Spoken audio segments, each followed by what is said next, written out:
that's where the natural flow comes in. So when we surrender, we must surrender. If we want to be healed, if we want to be basically released of those type of distortions, we must surrender to this infinite consciousness, infinite intelligence, because only through surrender, this infinite mind is going to help us to clear out our vessel, right? Clear out our vessel. And as soon as vessel is cleared, and it's a process, guys, it's a gradual process. Nothing is happening right away in that sense, right? But as soon as vessel becomes clear, the more our vessel becomes clear and clear and clear and clear, right? The clearer this light is coming through. So we don't vibrate on this heavy vibrational frequency anymore, right? We're kind of our nervous system becomes regulated in that sense. We're not like this, right? Very distorted. And we're actually when we have this heaviness within our heart, and when our whole energetic system of our being vibrates at this heavy vibrational frequency, and since we're basically, I would say, our cells, right, our cell structures, they basically contain, I forgot what's the right percentage was, but I think it's more than 80%.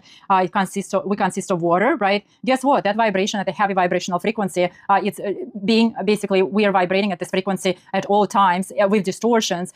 Guess what happens? Our cell structure gets distorted. When the cell structures get distorted, that's when our organs, so there's distortions within the operation of our organ systems, right? There is a distortion within operation of our organism. There is a distortion of operation of our being at whole. And that's when the light cannot come in through us without any distortion. So that's when it gets distorted. And that's when our creations are not at a higher level of awareness. That's why I'm saying that not all channeling is created equal in that sense. It highly depends on it depends on so many factors. It's such an individual, I would say, we're each very individual channel, right? So it depends on our mission in life. It depends on our born gifts and talents. It depends on our experiences that we acquired through this life. It depends on our skills that we acquired through this life as well. It depends on our personality traits, on our character. It depends on, I would say, on our emotional, psychological traumas and wounds and whatnot. So it depends on the state of awareness and level of consciousness and the clarity of our vessel, how the source channels through us and what we create, what our creations look like, right? So if we're constantly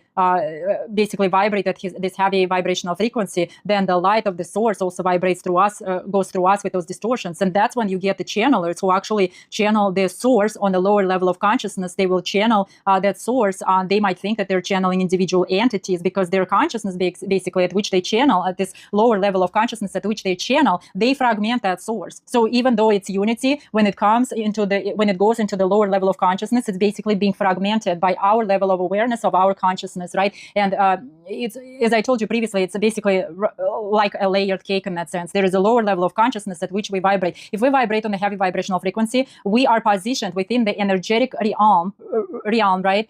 We are positioned at the lower level of consciousness in that sense. And so when we are positioned on the